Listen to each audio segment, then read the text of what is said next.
भारतीय काव्य शास्त्र से संबंधित हम लोग इसमें सभी वस्तुनिष्ठ प्रश्न जानेंगे जो कि भारतीय काव्य शास्त्र से संबंधित है। यह भारतीय काव्य शास्त्र आपको हिंदी ऑनर्स कर रहे हैं आप बीए या एमए तो आपके लिए इम्पोर्टेंट है, तथा आपको हिंदी से संबंधित कोई भी एग्जाम लिख रहे हैं तो आपको भारतीय काव्य शास्त्र पढ़ना होगा। तो प्रश्न स्टार्ट करते हैं। नाटक शास्त्र किसकी रचना है? तो इसका आंसर है भरत मुनि। प्रश्न है काव्य अलंकार किसकी कृति है? तो इसका आंसर है भामा। प्रश्न काव्य दशा किसकी रचना है? आंसर दंडी। काव्य अलंकार सूत्रवृत्ति किसकी कृति है? इसका आंसर है वामन। धन्यालोक किसकी कृति है? तो इसका आंसर है आपका आनंदवर्धन। प्रश्न है अग्निपुराण किसकी कृति है? तो इसका आंसर है व्यास।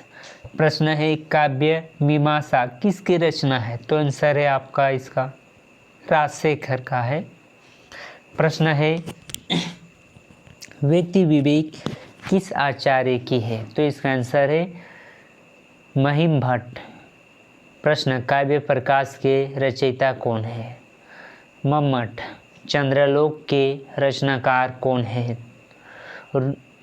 जयदेव। प्रश्न है साहित्य दर्पण के रचयिता कौन है? तो इसका आंसर है विश्वनाथ। प्रश्न है रस गंगाधर किसकी कृति है? तो इसका आंसर है जगन्नाथ की कृति है। प्रश्न देश रूपक के रचयिता कौन है? तो इसका आंसर है धनंजय। प्रश्न है काव्य अनुशासन किसकी कृति है? रुदांत की कृति है। प्रश्न है रस मीमांसा किसकी कृति है? तो इसका है रामचंद्र शुक्ल की कृति है। प्रश्न है काव्यलोक एवं काव्य दर्पण के रचयिता कौन है? तो इसका आंसर है रामदहिन मिश्रा। ये हम लोग भारतीय काव्य शास्त्र के अंतर्गत पूछे गए ऑब्जेक्टिव सवाल और जवाब जान रहे हैं। प्रश्न है अलंकार सर्वस्व के रचयिता कौन है? तो इसका आंसर है रूपयक। प्रश्न है रस सिद्धांत के रचनाकार कौन है? तो इसका आंसर है डॉक्टर नगेंद्र। प्रश्न है कुवलयानंद किसकी कृति है? कुवलयानंद अप्ययन दीक्षित की कृति है। प्रश्न है रस संप्रदाय के प्रवर्तक कौन है? तो इसका आंसर है भरत मुनि। प्रश्न है अलंकार संप्रदाय या अलंकार सिद्धांत के प्रवर्तक कौन है? तो इसका आंसर है भामा। प्रश्न है रीति संप्रदाय के प्रवर्तक कौन है? तो इसका आंसर है वामन। प्रश्न है ध्वनि संप्रदाय या ध्वनि सिद्धांत के प्रवर्तक कौन है? तो इसका आंसर है आनंदवर्धन। प्रश्न वक्रोक्ति संप्रदाय के आचार्य कौन है? तो इसका आंसर है कुंदक। प्रश्न है अश्चैत्य संप्रदाय के प्रवर्तक कौन है? तो इसका आंसर है क्षेमेंद्र। प्रश्न है अनुमति सिद्धांत के प्रवर्तक कौन है? तो इसका आंसर है महिम भट्ट। प्रश्न है साधारणीकरण के प्रवर्तक कौन है? तो इसका आंसर है भरतनायक। प्रश्न है श्रृंगार रस के अस्थायी भाव क्या है? श्रृंगार रस का अस्थायी भाव रति। प्रश्न है वीर रस का अस्थायी भाव क्या है? तो इसका आंसर है उत्सव। प्रश्न है हास्य रस का अस्थायी भाव किसे माना जाता है? तो इसका आंसर है हास। रौद्र रस का अस्थायी भाव क्या है? क्रोध। भयानक रस का अस्थायी भाव क्या है? तो इसका आंसर है भय। बीभत्स्य रस का अस्थायी भाव क्या है? तो इसका है युगुस्या। करुणा रस का अस्थायी भाव क्या है? तो इसका है शोक। अद्भुत रस का अस्थायी भाव क्या है? तो इसका है विस्मय। शांत रस का अस्थायी भाव क्या है? शांत रस का निवित। प्रश्न वात्सल्य रस का अस्थायी भाव क्या है? तो इसका है वात्सल्य भाव। प्रश्न है वाक्य रसात्मक काव्य किस आचार्य का कथन है? तो इसका आंसर है विश्वनाथ का कथन है। प्रश्न है रस युक्त वाक्य को काव्य किस आचार्य ने कहा है? तो इसका आंसर है विश्वनाथ ने। प्रश्न है रमणीयार्थ प्रतिपादम शब्द काव्यम किसकी कथा है? तो इसका आंसर है जगन्नाथ का। प्रश्न है प्रज्ञा नवा वाशिपशालिनी प्रतिभामता किसकी उक्ति है? तो इसका है भट्टोत की उक्ति है। प्रश्न है काव्यशास्त्र में सर्वप्रथम ग्रंथ कौन सा मान्य है? तो इसका आंसर है नाटक शास्त्र। प्रश्न है काव्य लक्षण के कितने प्रकार होते हैं? तो इसका आंसर है 2। प्रश्न काव्य लक्षण के संबंध में शब्दों सहितम काव्यम किसकी परिभाषा है? तो इसका आंसर है भामा का। प्रश्न है काव्य के शोभा करण धर्म को अलंकार कहते हैं, यह परिभाषा किस आचार्य की है? तो इसका आंसर है वामन। प्रश्न है भरत मुनि के नाटक शास्त्र में किस सिद्धांत की विस्तृत व्याख्या है? तो इसका आंसर है रस सिद्धांत का। प्रश्न है काव्य लक्षण में सौंदर्य अलंकार को किसने प्रतिपादित किया? तो इसका आंसर है वामन ने। प्रश्न किस आचार्य ने काव्य का लक्षण किया है? ननु शब्दम काव्यम। तो इसका है रुदांत। प्रश्न है आचार्य रुदांत किस सिद्धांत के व्याख्याता थे? तो ये थे अलंकार सिद्धांत के रुदांत। प्रश्न है वक्रोति जीवितम के रचनाकार किसके द्वारा हुई है? तो इसका आंसर है कुंतक। प्रश्न है आचार्य मम्मट द्वारा परिभाषित काव्य लक्षण क्या है? तो इसका है गो तत्वदूषी शब्दार्थो सगुणा लंकित कृति पुनः कविपि। प्रश्न है अधिकांश काव्य शास्त्रियों की दृष्टि में काव्य हेतु कितनी है? तो इसका आंसर है 3। प्रश्न प्रतिभा क्या है? प्रतिभा है एक प्रकार का काव्य हेतु। प्रश्न प्रतिभा से क्या तात्पर्य है? तो इसका आंसर है काव्य सृजन की शक्ति। प्रश्न है राजशेखर की प्रतिभा के भेद किया है? राजशेखर ने प्रतिभा की कितने भेद किया है? यानी कि 2 भेद। प्रश्न है प्रतिभा के 2 भेद सहजा और उत्थया किस आचार्य ने स्वीकृत किया है? तो इसका आंसर है रुदांत। प्रश्न किस आचार्य ने व्युत्पत्ति को प्रतिभा से श्रेष्ठ माना है? तो इसका आंसर है आचार्य मंगल ने। प्रश्न है व्युत्पत्ति का अर्थ बहुज्ञता किस आचार्य ने स्वीकृत किया है? तो इसका आंसर है आचार्य राजशेखर ने। प्रश्न है साहित्य का प्रयोजन लोक चिंता को घोषित किसने किया? तो इसका आंसर है गो आचार्य हजारी प्रसाद द्विवेदी। प्रश्न है शब्द शक्ति को वृत्ति की संज्ञा किस आचार्य ने दी? तो इसका आंसर है मम्मट। प्रश्न है शब्द शक्ति की कितनी संख्या है? तो इसका आंसर है 3 संख्या। प्रश्न है अभिधा शक्ति द्वारा ज्ञात अर्थ क्या कहलाता है? तो इसका आंसर है वाच्यर्थ। प्रश्न है अभिधा शक्ति द्वारा कितने प्रकार के शब्द का बोध होता है? तो इसका आंसर है 3। प्रश्न है लक्षिणा शब्द शक्ति के कितने भेद हैं? तो इसका आंसर है 2। प्रश्न आचार्य विश्वनाथ ने लक्षणा शब्द शक्ति के कितने भेद स्वीकार किए? तो इसका आंसर है 80 भेद। प्रश्न है सारोपा और संध्या वासना किस शब्द शक्ति के उपभेद है? तो इसका आंसर है लक्षण। प्रश्न व्यंजना शब्द शक्ति द्वारा प्राप्त अर्थ क्या कहलाता है? तो इसका आंसर है व्यंजनार्थ। प्रश्न व्यंजना शब्द शक्ति के कितने भेद है? तो इसका आंसर है 2 भेद है व्यंजना शब्द शक्ति के। प्रश्न करुणा रस की प्रतिष्ठा किसने की? तो इसका आंसर है भाभूति। यह हम लोग भारतीय काव्य शास्त्र पढ़ रहे हैं, जो कि काव्य शास्त्र से संबंधित 1 नंबर से पूछे जाने वाले सवाल, यानी कि ऑब्जेक्टिव सवाल जो बनते हैं वो कर सकते हैं। प्रश्न है शब्दी व्यंजना के कितने भेद है? शब्दी व्यंजना के 2 भेद है। प्रश्न है आचार्य मम्मट का समय क्या था? तो इसका समय सीमा था 11वीं सदी। प्रश्न किस सिद्धांत को भारतीय काव्य शास्त्र में प्रथम सिद्धांत माना गया है? रस सिद्धांत को प्रथम सिद्धांत माना गया है काव्य शास्त्र में। प्रश्न अस्थिर मनोविकार अथवा चित्तवृत्तियाँ क्या कहलाती है?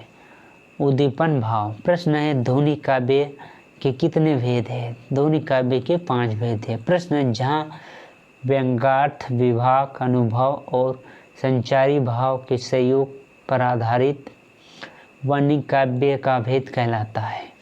तो इसका भेद रस ध्वनि कहलाता है। प्रश्न है, वक्रोक्ति सिद्धांत की तुलना क्रोचे ने किस सिद्धांत से की है? तो इसका आंसर है अभिव्यंजनावाद सिद्धांत से। प्रश्न है, औचित्य विचार चर्चा किस आचार्य की रचना है? तो इसका आंसर है क्षेमेंद्र की रचना है। प्रश्न, औचित्य शब्द का प्रयोग सर्वप्रथम किसने किया? तो इसका आंसर है रुद्रनाथ ने किया। प्रश्न, उत्पत्तिवाद या आरोपवाद की स्थापना किस आचार्य ने की? तो इसका आंसर है भट्ट लोलट ने की। प्रश्न है, रस निष्पादित के संबंध में अनुमितिवाद की स्थापना किस आचार्य ने की? तो इसका आंसर है शंकुक ने की।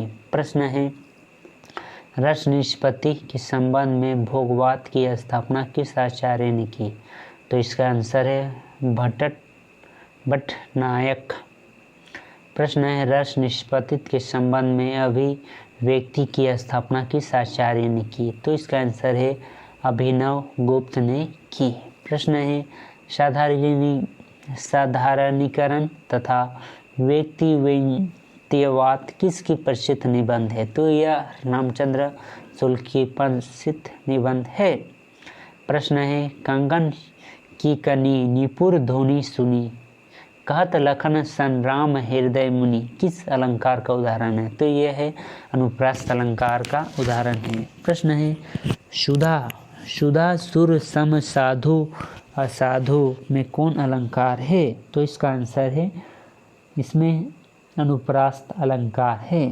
प्रश्न है, तंत्री नाथ कबित रति राग रस रंग अन बूढ़े बूढ़े तेरे जे बूढ़े सब अंग किस अलंकार का प्रयोग हुआ? इसमें विरोधाभास अलंकार का प्रयोग हुआ है।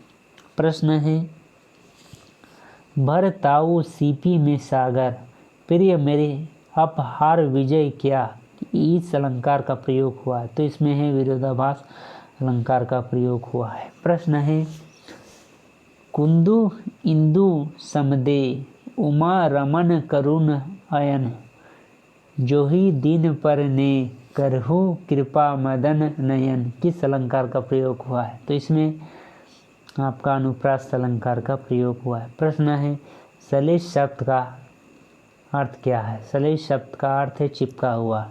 प्रश्न, एक कबूतर देख हाथ में पूछा कहाँ अपार है? उसने कहा अपार कैसा उड़ है गया सपार रे किस अलंकार का प्रयोग हुआ है? तो इसमें आपका वक्रोक्ति अलंकार का प्रयोग हुआ है। प्रश्न है, मैं सुकुमारी नाथ बनूं जोहि तुम्ही पूजित तप को कहा बनूं किस अलंकार का प्रयोग हुआ है? इसमें आपका वक्रोक्ति अलंकार का प्रयोग हुआ है। प्रश्न है, उपमा अलंकार में कितने अंग बताए गए हैं? तो इसमें 4 अंक उपमा अलंकार में।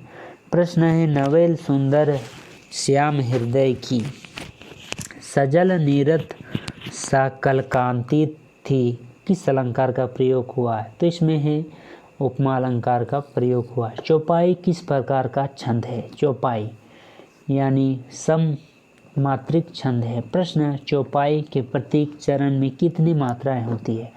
चौपाई के प्रत्येक चरण में 16 मात्राएं होती है। प्रश्न है, दोहा किस प्रकार का छंद है? दोहा अर्धसमिक मात्रिक छंद है। प्रश्न है, दोहा छंद के विषय चरण प्रथम और तृतीय में कितनी मात्राएं होती है? प्रथम और तृतीय में कितनी मात्राएं होती है? तो इसमें 13 मात्राएं होती है। प्रश्न, दोहा छंद के सम चरण द्वितीय और चौथा में कितनी मात्राएं होती है? तो इसमें आपका 11 मात्राएं होती है। प्रश्न, किस छंद को दोहा का उल्टा कहा जाता है? तो इसका आंसर है सोरठा छंद को। प्रश्न, सोरठा किस प्रकार का छंद है? सोरठा अर्धसम मात्रिक छंद है। प्रश्न, हरि कृतिका किस प्रकार का छंद है? तो मात्रिक सम छंद है। प्रश्न है, हरिगीतिक छंद के प्रत्येक चरण में कितनी मात्राएं होती है? तो इसके प्रत्येक चरण में आपका 28 मात्राएं होती है। प्रश्न उलला किस प्रकार का छंद है? तो इसका आंसर है मात्रिक अर्धसम छंद है। प्रश्न है उलला के विशेष चरणों में कितनी मात्राएं होती है? तो इसका आंसर है 15। प्रश्न है छप्पय छप्पय किस प्रकार का छंद है? तो इसका आंसर है मात्रिक विषम छंद। प्रश्न छप्पय में कितने चरण होते हैं? तो इसका आंसर है 6। प्रश्न छप्पय के प्रथम चरण किस छंद के होते हैं? तो इसका आंसर है रोला। प्रश्न 56 के अंतिम 2 चरण किस छंद के होते हैं? तो इसका आंसर है उलला। प्रश्न कुंडलिया किस प्रकार का छंद है? तो इसका आंसर है मात्रिक विषय छंद। प्रश्न कुंडलिया छंद में कितने चरण होते हैं? तो इसका आंसर 6 है। प्रश्न सवैया किस प्रकार का छंद है? सवैया किस प्रकार का छंद है? तो इसके वाणिज्य समृद्ध छंद है। प्रश्न सवय के प्रथम चरण में कितने अक्षर होते हैं? सवय के प्रथम चरण में 22 से 26 अक्षर होते हैं। प्रश्न है मालिनी किस प्रकार का छंद है? तो इसमें है वाणिज्य समृद्ध छंद है मालिनी। मंदकांता छंद किस प्रकार का छंद है? तो इसका आंसर है वाणिज्य समृद्ध छंद। मालिनी छंद के प्रथम चरण में कितने वर्ण होते हैं? तो इसका आंसर है 15। प्रश्न मंदकांता छंद के प्रत्येक चरण में कितने वर्ण होते हैं? तो इसका आंसर है 17। प्रश्न शब्द अलंकार किस से कहते हैं? शब्द पर आश्रित अलंकार को शब्द अलंकार कहते हैं। शब्द में आश्रित होता है।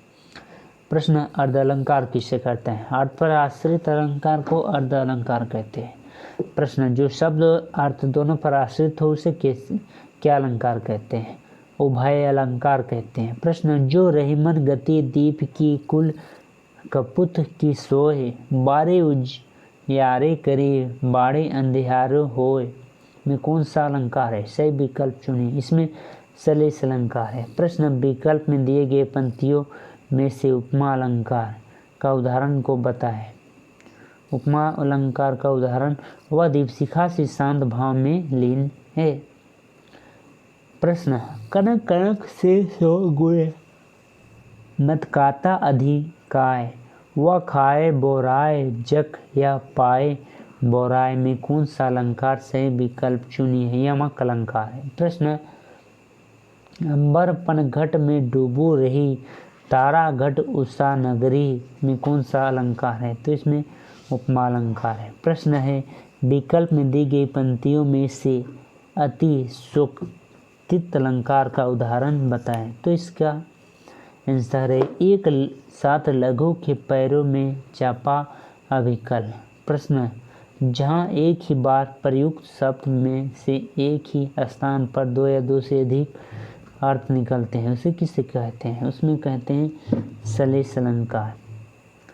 मखलाकर पर्वत अपार अपने शस्त्र दुग सुमन फाड़ अवलोक रहा है बार बार नीचे जल में नीच महाकार में कौन सा अलंकार सही विकल्प चुनिए? इसमें है मानवीकरण अलंकार। मानवीकरण।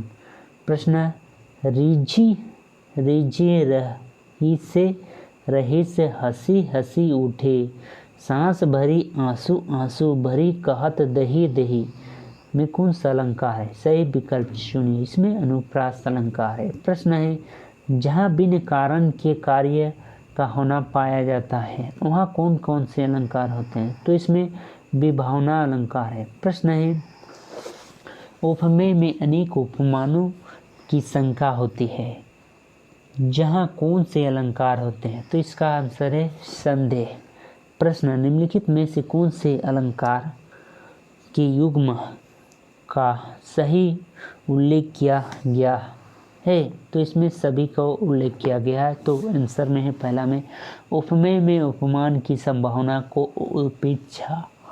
उपमेय में उपमान के आरोप को निश्चित रहित को रूपक कहते हैं।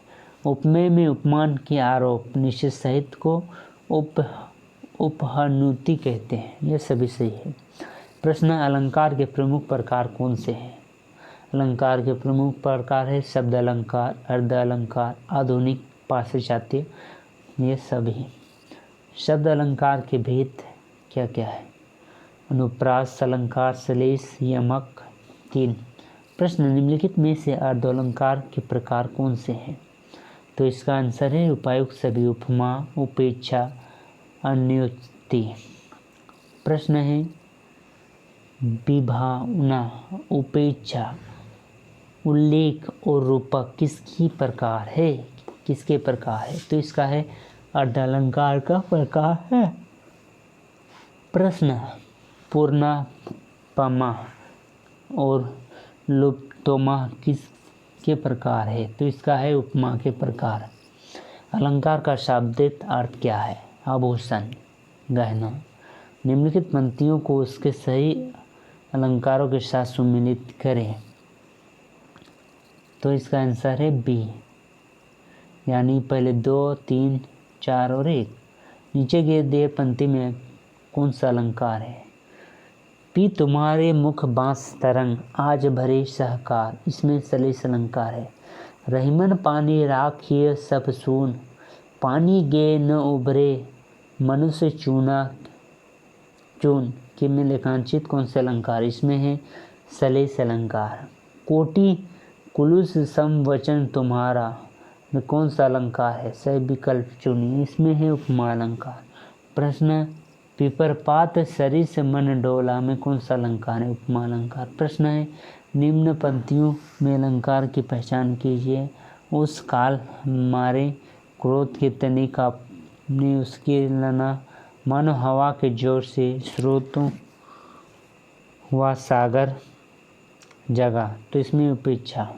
प्रश्न, उपमा में कौन सा प्रमुख अंक है? तो इसका सभी, उपमेय, उपमान, समान, धर्म, ये सभी प्रमुख अंक है। प्रश्न है किस अलंकार में शब्दों की आवृत्ति यानी एक शब्द एक ही से अधिक बार हो सकता है परंतु उसका अर्थ अलग अलग निकल कहलाता है? तो इसमें है यमक।